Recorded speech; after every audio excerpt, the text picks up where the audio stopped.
आउ नाहांती सत्यप्रकाश श्रीवास्तव। हाँ सांग माने आपण माने भाबुथिबे सत्यप्रकाश श्रीवास्तव किए? ये होउछंती आपणकर प्रिय हास्य अभिनेता राजू श्रीवास्तव, जी कि गत 21 सेप्टेम्बर 2022 दिन एही जगत को विदाय देइछंती।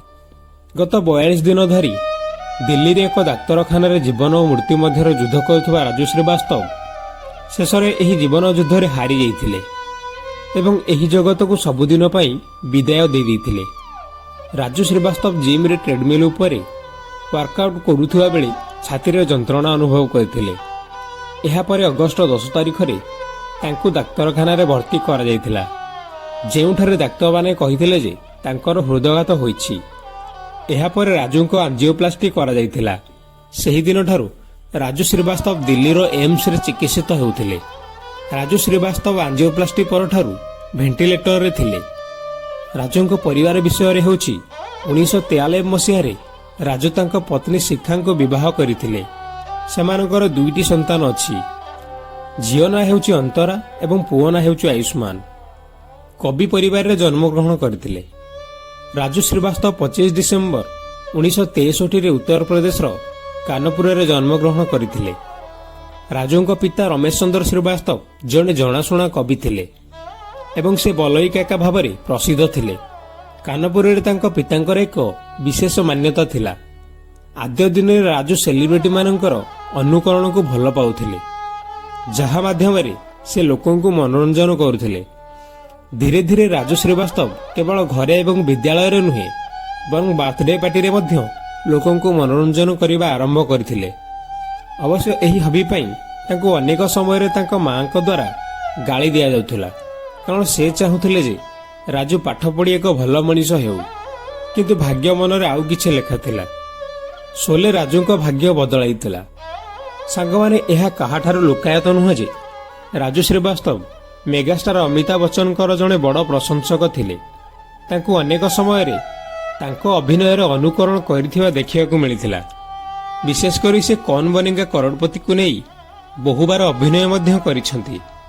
जेतेबेले से शोले फिल्म देखिले सेतेबेले राजू को भाग्य रे एक मोड़ नैथिला। कुहा जाय जे एही चलचित्र रे अमिताभ बच्चन को चरित्र देखि से एते प्रभावित होइथिले जे से एहा विषय रे अनेक हास्य अभिनय करथिले। राजू को सबुठारु लोकप्रिय व्यंग्य नाटक रे बिग बी को चरित्र गुड़िक तांका द्वारा अभिनय करा जाइथिला। 50 टंका जीवन बदलाई देला।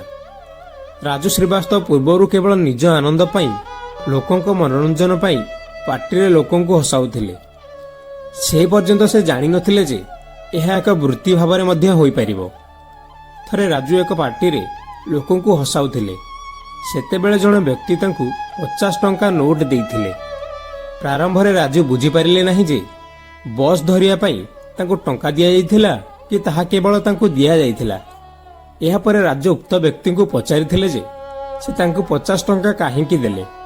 एहा परे सेही व्यक्ति कहिथिले जे तुमे हमकु एते दिन पर्यंत मनोरंजन करिछ एवं एही 50 टंका को तुमर कठिन परिश्रम फल भाव में रख। मुंबई रे होइथिला संघर्ष।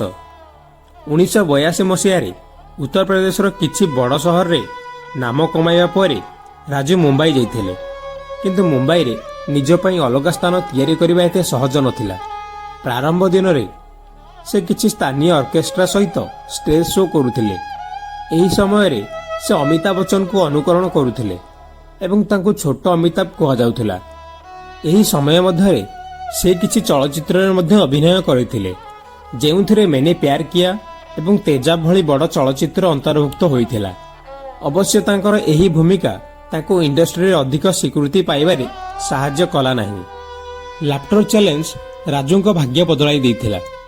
राजू स्टेज शो, चलचित्र एवं टीवी सीरियल रे छोट छोट भूमिका सहित संघर्ष करुथिले, किंतु जेतेबेले से star show the great Indian laughter challenge रे भाग नैथिले सेतेबेले तांको जीवन बदली गला। राजू एही शो रे द्वितीय रनर अप होइथिले मध्य गजधर भैया किंबा अमिताभ बच्चन को अनुकरण राजू दर्शकों हृदय रे एक स्वतंत्र स्थान सृष्टि करथिले।